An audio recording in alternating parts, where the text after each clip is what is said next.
Et peut-être que cela peut vous être utile dans votre réflexion vis-à-vis du CBD. Des chiens qui ont des troubles comportementaux liés au stress environnemental.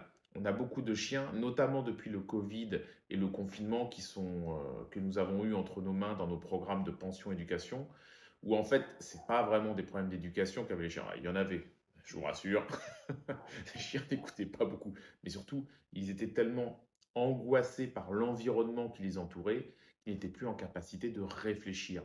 Et finalement, cette problématique euh, de concentration lorsque l'on a affaire à un sportif ou de stress environnemental, quelque part, c'est la même problématique.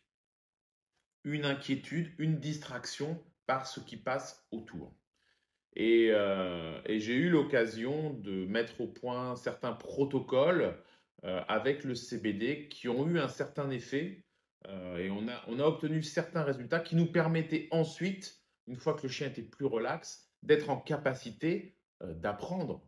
Alors, quand c'est de la marche au pied, quand c'est des choses comme ça, vous voyez, d'apprendre de l'obéissance, parce que finalement, ils n'étaient plus tracassés par tout ce qui les entourait. Ils n'étaient plus en peur panique. Certainement que soit vous y avez déjà été confronté, quand je dis confronté, c'est que vous en avez entendu parler, des gens qui parlent de ça ou quoi, et peut-être que vous manquez d'éléments, vous n'avez peut-être pas d'exemple concret en face de vous de personnes qui l'ont utilisé et qui ont une certaine, je ne vais pas dire expertise, je ne me prétends pas expert dans le domaine pharmaceutique, mais qui sont en capacité d'analyser les effets en fonction de certaines informations qu'ils ont compris. Voilà, je voulais encore une fois, je vais encore revenir là-dessus. La vidéo que je vous mets en lien, qui avait été faite il y a déjà quelques années, c'était avec Hot Dog en plus, que l'on avait mis en place le premier protocole. Là, c'était pour des questions de douleur articulaire, euh, parce qu'en fait, le CBD est souvent connu d'un point de vue médical pour tout ce qui est douleur. Euh, Ça a d'énormes vertus anti-inflammatoires. Et c'est vrai que pour tout ce qui est douleur un peu type arthrose, douleur articulaire, c'est vrai que ça a un effet notable. Et c'est vrai que j'ai trouvé cela extraordinaire parce que c'est naturel, il n'y a pas d'effet secondaire pour l'animal. Contrairement à des anti-inflammatoires, votre chien a mal, vous lui donnez des anti-inflammatoires, c'est mauvais pour l'organisme. Sur d'autres parts, peut-être que ça le soulage momentanément d'une douleur ou d'une inflammation, euh, mais, euh, mais par contre, c'est délétère pour l'organisme, pas le CBD. C'est quand même un point très important. Nous cherchons le bien-être de notre animal. On ne va pas le shooter avec des médicaments qui vont détruire et qui vont être nuisibles pour sa santé. Donc le CBD, pour ça, son côté naturel et le côté pas d'effet secondaire pour l'animal, ça c'est vraiment intéressant. Mais l'aspect psychologique, très peu de personnes en parlent. Et en fait, il faut savoir que le CBD, il a cette capacité de permettre une meilleure concentration, un meilleur focus sur la tâche à accomplir, tout simplement parce qu'on est plus relax sur, on va dire, un stress environnemental. Premièrement, il faut choisir un CBD full spectrum ou broad spectrum et pas de l'isola. Vous allez voir sur le marché, on vous marque isola de CBD ou alors des fois on vous marque full spectrum ou broad spectrum.